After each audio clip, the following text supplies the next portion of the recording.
আমাকে বহু অমুসলিম বলেছে, আমরা তো দাওয়াতি কাজ করি। আমাকে একদিন এক অমুসলিম বলল, হুজুর আমি কিন্তু মুসলমান না, আপনি রাগ কইরেন না, একটা কথা বলি। শুনতেছেন আমার কথা? এক অমুসলিম আমাকে বলল, হুজুর আমি আপনাকে একটা কথা বলবো, আপনি রাগ যদি না করেন তাইলে বলবো। বললাম ভাই অসুবিধা নাই, আপনি বলেন, আমি রাগ করব না। লোকটা বলল, হুজুর আমি কিন্তু একজন হিন্দু মানুষ, কিন্তু ইউটিউবে মাঝে মাঝে আপনাদের ওয়াজও আমি শুনি, আবার আমি বাংলায় অনুবাদ করা কোরআনও পড়ি, কিন্তু কোরআনের সাথে আপনাদের মুসলমানদের জীবন কেন মিলে না? কি প্রশ্ন করছে? আমি বললাম, ভাই আপনি কেমন অমিল পেয়েছেন? কই কোরআনে তো দেখেছি মিথ্যা কথা বলতে নিষেধ করা হয়েছে, কিন্তু আপনাদের অনেক মুসলমান তো মিথ্যা বলে। আমি তো কোরআনে দেখেছি সুদ খেতে নিষেধ করা হয়েছে, বারণ করা হয়েছে, কিন্তু আপনাদের অনেক মুসলমান তো সুদ খায়। কোরআনে অনেক কিছু আছে যেগুলো আপনাদের মুসলমানরা মানে না। আমি তাকে উত্তর দিলাম, এটা কোরআনের দোষ নয়, ইসলামের দোষ নয়, মুসলমান জাতিরও দোষ নয়, এটা হলো ব্যক্তির দোষ। যেই ব্যক্তি কোরআন জানে না, কোরআন বুঝে না, না বুঝার কারণে তার এই অবস্থা হয়েছে। কারণ তো মানতে গেলে জানতে হবে। আমরা কোরআন জানি না, বুঝি না বলে তুতা পাখির মতো কোরআন পড়ি বলে এরকম বহু মানুষ আছে, সুদ খায় আবার সুদের আয়াতও পড়ে। এইরকম মানুষ আছে না নাই? ঘটনা একটা মনে পড়ে গেছে, বলবো। দেখবেন বহু মানুষ আছে বিভিন্ন এলাকায় নামাজে একদম সামনের কাতারে দাঁড়ায়, আবার দেখবেন ওই এলাকার সুদখোরদের হিসাব করা হলে সেও আবার সুদের কাতারে সামনে। এরকম আছে না নাই? নামাজেও আগের কাতারে, সুদ খাওয়ার বেলায়ও সামনের কাতারে থাকে। এরকম সুদখোর নামাজি আছে না নাই?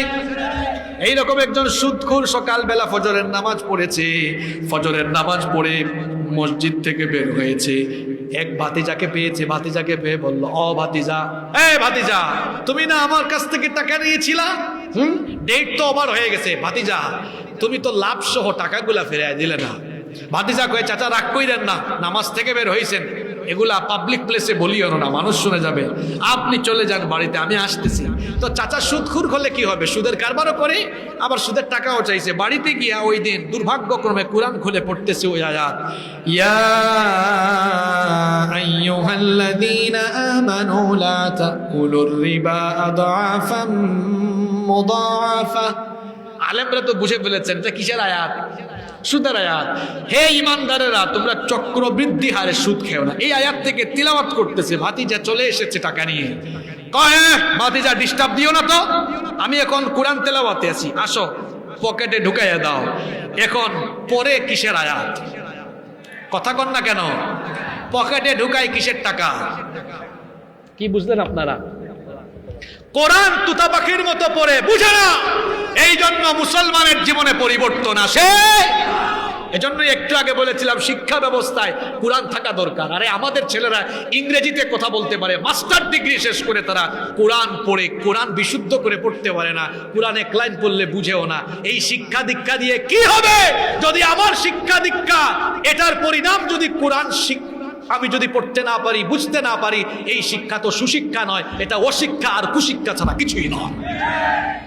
মূল শিক্ষা হলো কোরআনের শিক্ষা, ঠিক কিনা বলেন?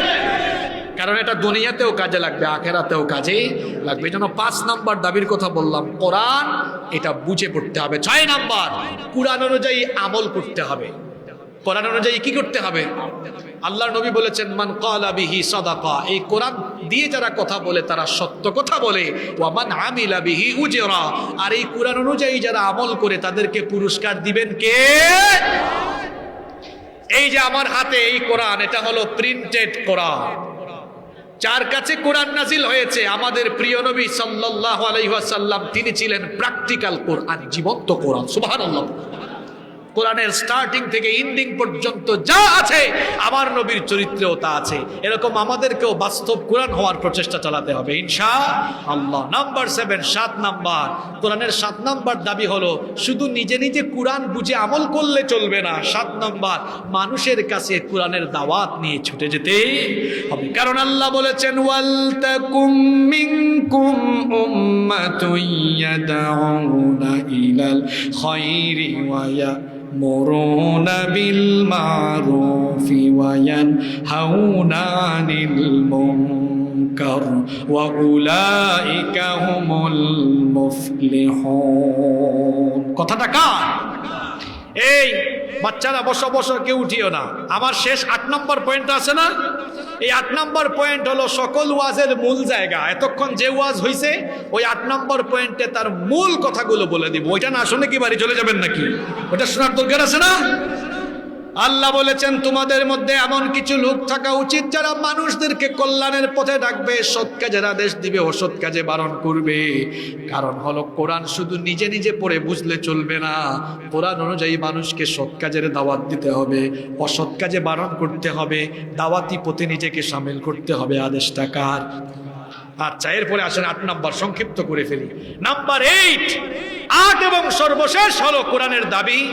এই কোরআন দিয়ে মুসলমান তার জীবনের সব কিছুকেই পরিচালনা করবে, তার নিজের জীবন, তার পরিবার, তার সমাজ, তার বিচারালয়, আইনাঙ্গন, শিক্ষাঙ্গন, তার রাষ্ট্র সব পরিচালনা করবে কি দিয়ে? জোরে বলেন কি দিয়ে? এবার আমার দিকে তাকান। 5টা মিনিট আপনাদের থেকে চেয়ে নিচ্ছি, 5টা মিনিট মনোযোগী থাকা যাবে তো? এই 5 মিনিটই মূল ওয়াজগুলো করে যাব। এই কোরআন নবীজির উপরে নাজিল হয়েছে। এই কোরআন নবীজির উপরে একদিনে নাজিল হয়েছে না 23 বছরে নাজিল হয়েছে? আল্লাহ চাইলে কি একবারে নাজিল করতে পারতেন না? পারতেন, কিন্তু অল্প অল্প করে। যখন যেটা নাজিল করা দরকার তখন সেটা করেছেন। মক্কায় 13 বছর কোনো রাষ্ট্রীয় বিধান, সামাজিক বিধান আসে নাই, কারণ নবীজি তখন সমাজ আর রাষ্ট্র পরিচালনার দায়িত্ব পান নাই। মদিনায় গিয়েছেন, রাষ্ট্র পরিচালনার দায়িত্ব পেয়েছেন, তখন থেকে বিধান আসা শুরু হলো, সব বিধান আসতে লাগলো। সম্মানিত ভাইয়েরা, নবীজির সময়ে এই কোরআন মসজিদে ছিল, আবার এই কোরআন বিচারালয়ে ছিল। আল্লাহর নবী বিচার করতেন কোরআন দিয়ে না নিজের মতো করে? এজন্য কোরআন দিয়ে বিচার করার কারণে বিচারের নামে অবিচার হয় নাই, বিচারের নামে প্রহসন হয় নাই। আজকে দুনিয়াতে যত জায়গায় মানুষ কোরআনের আইন বাদ দিয়ে নিজের আইন দিয়ে বিচার করছে, নিজেদের প্রভুদেরকে অথবা নিজেদের ঊর্ধ্বতনকে খুশি করার জন্য মাঝে মাঝে বিচারের নামে প্রহসন করে নিরপরাধীকে অপরাধী বানায় আর অপরাধীকে নিরপরাধী বানায়। কোরআনের বিচার আছে যেখানে বেইনসাফি নাই, সেখানে নবীজি কোরআন দিয়ে বিচার শুরু করলেন, রাষ্ট্র পরিচালনা শুরু করলেন। নবীজির সময়ে কোরআন ছিল রাষ্ট্র পরিচালনায়, এরপরে নবীজির এরপরে খোলাফায়ে রাশেদার আমলে তখনও ছিল কোরআন রাষ্ট্র পরিচালনায়। এখন সেই নবীজির উম্মত আমরা কি করেছি? কোরআন ঢুকিয়ে দিয়েছি মসজিদে, মাদ্রাসায়, খানকায়, দরবারে, আর রাষ্ট্র সমাজ পরিচালনা, বিচারালয়, আইনাঙ্গন, শিক্ষাঙ্গন সব জায়গায় নিজের মতো করে চলছে। আল্লাহর কোরআন হাতে নিয়ে শপথ করে বলছি, এই ইসলাম আমাদের বানানো মডারেট ইসলাম, এটা রাসূলুল্লাহর ইসলাম নয়, আল্লাহর দেওয়া ইসলাম নয়। আল্লাহর দেওয়া ইসলাম যদি থাকতো, নবীজির আদর্শের ইসলাম যদি থাকতো, তাহলে বিচার ফয়সালা সমাজ রাষ্ট্র সব কোরআন দিয়ে চলতো। আর সমাজ রাষ্ট্র কোরআন দিয়ে চললে অশান্তি থাকবে। আসেন শেষের দিকে নিয়ে যাই আপনাদেরকে। কিছুদিন আগে বিশ্বকাপ হয়েছে কোন দেশে? জোরে বলেন কোন দেশে? কাতার। এটা গরিব দেশ না ধনী দেশ?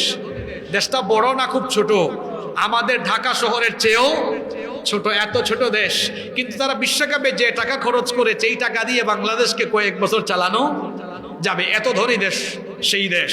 এই যে মধ্যপ্রাচ্যের ছোট ছোট দেশ, কাতার, দুবাই, আমিরাত, বাহরাইন, মধ্যপ্রাচ্যে যে আরাবিয়ান গালফের ছোট ছোট দেশগুলো আছে, 1 শতাব্দী আগে এরা খুব গরিব ছিল। এরা মরুভূমিতে যাযাবরের মতো উট চলাতো, বেদুইনি জীবন যাপন করতো। 1 শতাব্দীর মধ্যে এত পরিবর্তন ভাবা হচ্ছে, ধারণা করা হচ্ছে আগামীর পৃথিবীকে তারা লিড দিবে। দেখেন নাই যে MBS মোহাম্মদ বিন সালমান আমেরিকার প্রেসিডেন্টকে পর্যন্ত বুড়ি আঙ্গুল দেখায় চলে, পাওয়ার আছে বলেই তো দেখায় চলে। আপনারা বলবেন হুজুর এদের দেশ আগায় গেছে, এদের দেশে তেল আছে, এদের দেশে তেল আছে, সোনার খনি আছে, অনেক খনিজ সম্পদ আছে, এই জন্য আগায় গেছে। আমাদের দেশে এগুলো নাই। আপনার চোখ কি কানা হয়েছে নাকি? আমাদের দেশে নাই কে বলেছে? এই যে আমার বাড়ি সিলেটে, আমার সিলেটে গিয়ে দেখেন পাথরের খনি আছে, গ্যাসের খনি, কয়লার খনি, সম্পদের খনির অভাব আমাদের দেশেও নাই। এদেশের মাটি সোনার মাটি, যে ফসল ফেলা হয় ওই ফসল হয়ে যায়। উত্তরবঙ্গে গিয়ে দেখলাম, আমাদের রবিউল ভাইও গিয়েছেন, দেখেছেন ওই যে কুড়িগ্রামে তিস্তা বেড়ে তিস্তা নদীর মধ্যে বালুর মধ্যে ভুট্টা চাষ হয়ে যায়। আলহামদুলিল্লাহ পড়বেন না আপনারা?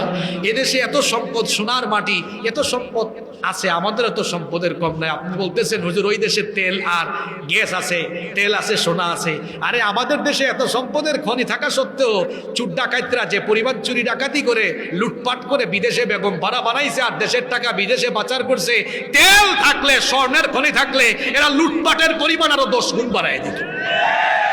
শুধুমাত্র সম্পদ থাকলে হয় না, সম্পদের সুষ্ঠু ব্যবহার, সুষম বন্টন আর ইনসাফ ভিত্তিক শাসন ব্যবস্থা না থাকলে কখনো কোনো সমাজ, সভ্যতা কিংবা রাষ্ট্র মাথা উঁচু করে দাঁড়াতে পারে। আসেন আপনাকে আমি বলি, ওই দেশগুলোতে কোরআনের 100 ভাগ আইন নাই, 100 ভাগ আইন নাই, কিন্তু সেনসিটিভ ইস্যু, যে সকল বিষয়গুলোতে বিশৃঙ্খলা ঘটলে দেশ আগাতে পারে না, সেখানে তারা আবার কোরআনের আইন, শরীয়ত আইন মানে। যেমন সে দেশে জেনার বিচারটা কোরআন দিয়ে হয়, চুরি ডাকাতির বিচারটা কোরআন দিয়ে হয়। এরকম সেনসিটিভ ইস্যু যতগুলো আছে, যেগুলো থাকলে পরে কোনো সভ্যতা আগাতে পারে না, সেখানে শরীয়ত আইন আছে। জিনা ব্যভিচার কম। এই যে পশ্চিমের দেশ থেকে বিশ্বকাপে যারা গেল, বিশ্বকাপে কাতারে গিয়ে নারীরা, পশ্চিমের দেশের, ইউরোপ আমেরিকার নারীরা বলেছে, আমরা আগে ভাবতাম যে মুসলমানরা খুব রক্ষণশীল খারাপ জাতি, কিন্তু কাতারে এসে দেখি এখানে ইফটিজিং নাই। আমাদের দেশে তো এক পুরুষ বিয়া কইরাও 20-30টা গার্লফ্রেন্ড নিয়ে ঘুরে, সমকামিতা আছে, জিনা ব্যভিচার আছে। এখানে নির্বিঘ্নে রাস্তাঘাটে চলাফেরা করছে, কেউ কোনো ডিস্টার্ব করে না, কারণ সেখানে কোরআন আছে। কোরআন আছে যেখানে শান্তি আছে, সেখানে কোরআন আছে বলে এরা এগিয়ে যাচ্ছে। 100 ভাগ নাই, অল্পতে যদি এই অবস্থায় 100 ভাগ থাকলে এত শান্তি থাকবে যা কল্পনাও করা যাবে না। আসেন আপনাদেরকে বুঝাই দেই। মনে করেন আমি আর রবিউল ভাই, অন্য কাউকে দিয়ে না বুঝাই, রাগ করে ফেলতে পারেন আপনারা। রবিউল ভাইকে আপনারা বললেন, হুজুর আমাদের গাবুখালিটা আজকে থেকে আপনি চালান, একটু পরিচালনা করেন। এখন একটা এলাকা চালাইতে হলে কিছু বিধিবিধানের দরকার আছে না নাই? দেওয়ানি, ফৌজদারি, কিছু দণ্ডবিধি, কিছু বিধানাদি থাকতে হবে। উনি উনার মতো আইন বানালেন। এখন উনি তো মরণশীল, মরে যাবেন কিংবা রিটায়ার্ডে যাবেন, সেই সময় আসলো। আপনারা এরপরে বললেন, হুজুর আপনি এবার আমাদের এলাকাটাকে চালান। আপনারা বললেন, হুজুর এবার আপনি চালান। আমি এবার রবিউল ভাই যে আইন কানুন বানাইছিলেন সেটা হাতে নিয়ে দেখলাম কিছু অসঙ্গতি আছে, আমি এবার সেখান থেকে কিছু বাদ দিলাম, আরো কিছু জোড়া লাগাইলাম। আমার পরে যে আসবে এভাবেই করবে, অ্যামেন্ডমেন্ট আনবে, সংশোধনী আনবে।